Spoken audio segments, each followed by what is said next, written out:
Charles, you're live with Eric and B. Yes, sir. Hey! What did you want to talk about today? Afternoon. Good afternoon. Well, yes, I want to tell you why I started believing in God. Oh, good. And, Okay, perfect. Good. This is, I tell people this story that happened to me, and it amazes them. And I don't know, some people say, oh, it's a coincidence. I think, no, it's really was meant to happen. But here goes. I'm 62 years old. I live in Western Pennsylvania. And my grandfather died when I was a 4-month-old baby in 1958. He was a police officer in Monessen, Pennsylvania. And I lived my whole life sinning and never really thought about God, never thought about my grandpa. My mother never talked about him. She was an only child. And about 10 years ago, when my parents died, my life was a mess. And I started going to the cemetery to visit their grave. And I'd see Grandpa's headstone there. And I thought, man, I was 4 months old whenever he died. He had cancer in his pancreas. And my mom said he held me and he loved me. But anyway, I never thought about my whole life. And then all of a sudden, I'm thinking about him constantly. It turned into night and day. I dwelled on him. I said, man, my heart fell to the ground. I started going to the cemetery a lot to visit his Charles. grave. Charles. Hey, Charles. Sure. Charles. Listen now, this. I saw a picture of him on the internet. Charles! Hey, Charles. Now listen, yes. Charles. Mm-hmm. So. Okay, go ahead. Yeah. This isn't story time with Charles. Right. You can call in to talk to us about a thing, but if you've come to tell us a story that we're just, no, we want to interact with you. We want to engage with Charles.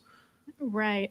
Also, your mic is a little bit garbly. Try moving it away from your mouth just a little bit. Maybe that'll help. Okay. Oh, that's better. That's better. That's much better. Perfect. Wonderful. Thank you. So what is something we can engage with you on? Because it sounds like you're just telling us a story. Well, I found a picture of my grandfather on eBay randomly one night when I was sitting in I drive a truck. And I was bored, nothing going on. I got on eBay to look at old cars, and I seen a Ford Fairlane on eBay in Greenup, Kentucky. I clicked it on. I was reading about it. That's a nice old car, you know. And I said, I really don't care if you thought it was a nice car, Charles. This is a call-in format. We're trying to have conversations. So just so that we can get to the point, are you saying that you were thinking, Charles? Father. Charles. Yes. I need you to listen, please. Please. Here's what you do when you call a call-in show. You say, I was thinking about my grandfather. I saw a picture of him online that was for sale on eBay while I was thinking about him. That is my justification for believing in God. Is that where you're going? Yeah. Okay, that puts in 1 minute what you were taking 15 minutes. We want to get to other callers, and so we want to make sure that people are being a little more concise. I really don't care that you saw other things on eBay. I don't want you to set the stage. I want you to give us your claim. Right. So if we want more information about a part of the story, we'll ask for it, and then we can get into the specifics of exactly, what you were thinking, what you were doing, all of that. But usually it's good to start with the basics, and then we'll dive in where we see the need to. So you think that you saw a picture of your grandfather on eBay while you have been thinking about him, and that how does that translate to God exists? Well, I started praying at my grandfather's grave. I never went to church, and my heart fell into it, and I had a lot of supernatural things happen ever since. Okay. So I'm assuming that if you've had a lot of supernatural things happen, and the most convincing one was you saw a coincidental photo of your grandfather on the internet, probably the others are less convincing than that. Is this the most supernatural thing that's happened to you? No, I've... So why are you calling in with this one? Why is this the one that convinced you about God? Because you can't get on eBay and look at an old car in Kentucky and hit sellers other items, and he has a photograph of your grandfather in 1937. Actually, you can. It doesn't happen. No, it does. It obviously does. It happened to you, right? Well, it did happen to me, and a lot of things There you happened go. to me. Yeah. Was it physically impossible that it could have happened? It did happen. Oh. I mean, Yeah, there you go. Yeah. Here's the thing. Here's photograph of my.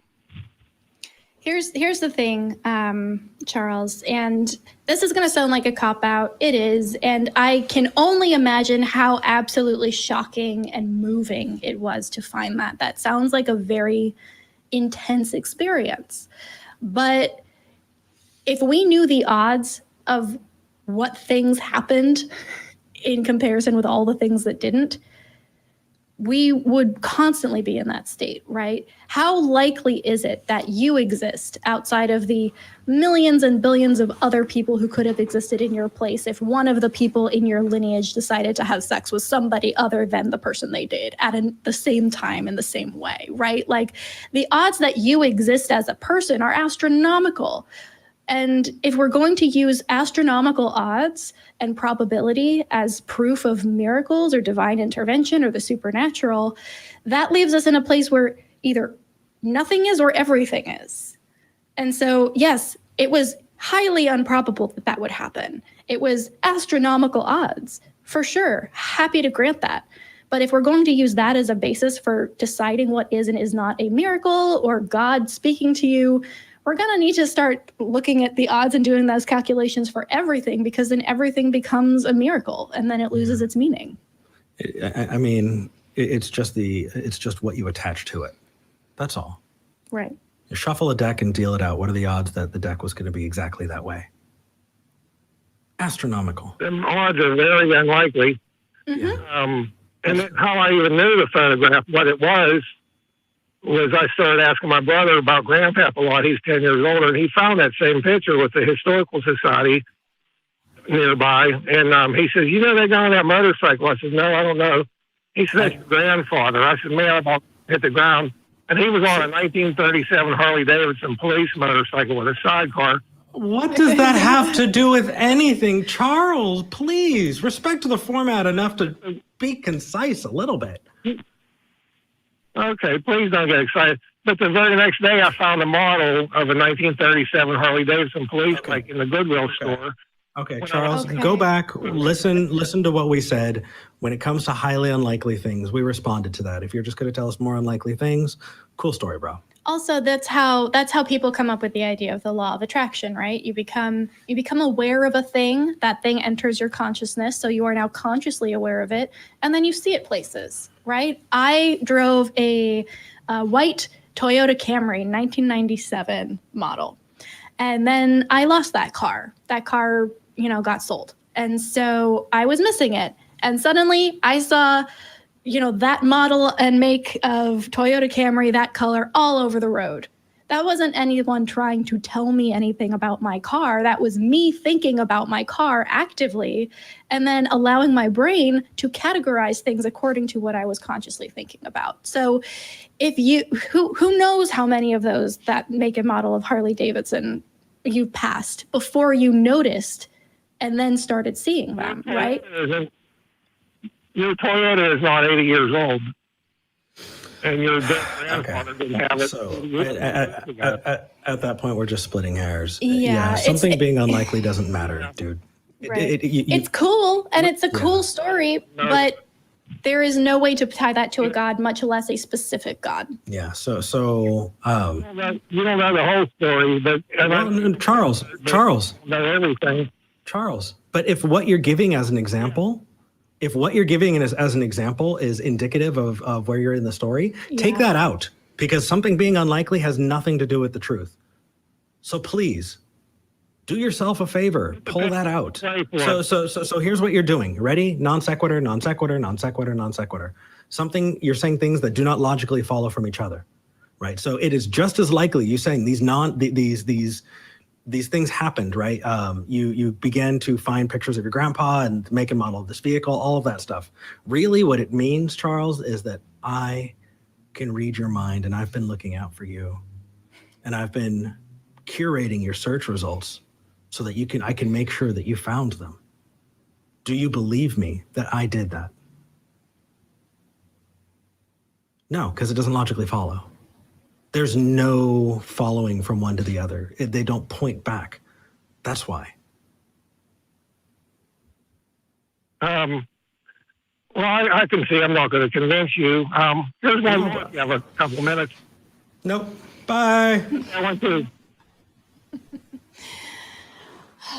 So here's the thing, and this is one of the hardest things I had to do when leaving religion, which was separate my emotional response to a thing with how true that thing was. Very similar to like what I said earlier about our brains not being programmed to find true things. We do not feel when things are true. When things make a big emotional impact on us or someone else, that does not mean anything about the veracity of that claim. I know this happens on the internet a lot when we have people say, oh, well, you got upset, therefore I hit a nerve, therefore it's true. Where there's smoke, there's fire. And that's such a bad way to determine whether or not something is true. Am I denying that Charles had a powerful and improbable experience? No, that sounds actually extremely moving and cathartic. And if it was like a Hallmark movie, I'd probably be in tears at this point. Sure. But that has nothing to do with how true the claim itself is. And what we're doing is not dismissing the emotional component. We're trying to take it away so that we can get down to what is actually being said. What epistemological tool is actually being used here? And in this case, it was probability. Yeah. And following probability and that claim that probability equals supernatural intervention to its logical conclusion doesn't get us somewhere that makes sense. It doesn't get us somewhere that's logical. And so when you call in with an experience, we're not going to deny that you've had the experience. We're not going to deny that the experience moved you or that it influenced the way you thought. We're going to ask you, okay, and how did you come to this conclusion? And that's what we're focusing on. Yeah. Does it map with reality? Right. And honestly, this if you did not grow up religious, what Charlie did is he gave his testimony. Mm-hmm. And that's what you do. There's this idea that God is looking out for you. God is watching you and wanting to be meaningful in your life. And so is finding ways to make coincidences happen just to say, I love you. Yeah. And they're surrounded by people who will give them that automatically. Mm-hmm. If he said that in a church, they would be on their feet, applauding, praising God. So he is in an echo chamber, no doubt. And a lot of these people are where they are told, oh, yes, that is valid evidence. That is good evidence. You have a convincing testimony. Yeah. And so that's one of the reasons why I think this show is so helpful, because people can call in or listen to other people calling in with similar testimony and hear how people outside of that bubble react to it. Is it actually convincing, or is it, feeding a belief that already exists? And just to, I kind of want to add just a little bit more on here, and that is that this idea that God is this loving boyfriend that's leaving you little treats all of the time. What it's doing is you're carrying the assumption that God is omnipresent, everywhere, and all loving, and God is doing things specifically for you. And if we were to grant that as the case, then we would have granted God already. So we have to first determine whether or not a God exists before we can determine whether or not, something that God is responsible for a thing, right? And if you did, let's say we granted that God existed just so that we can get one more level deeper. Let's say God existed and that God was omnipresent, omnibenevolent, loved you, and was doing things specifically for you. That means that God is also, just so you know, watching children starve and die, watching people get beaten to death, watching disease and murder, torment happen in this world, that God is doing those things too. But you know what? Hey, helped you find that picture of your grandpappy, right? That's nice.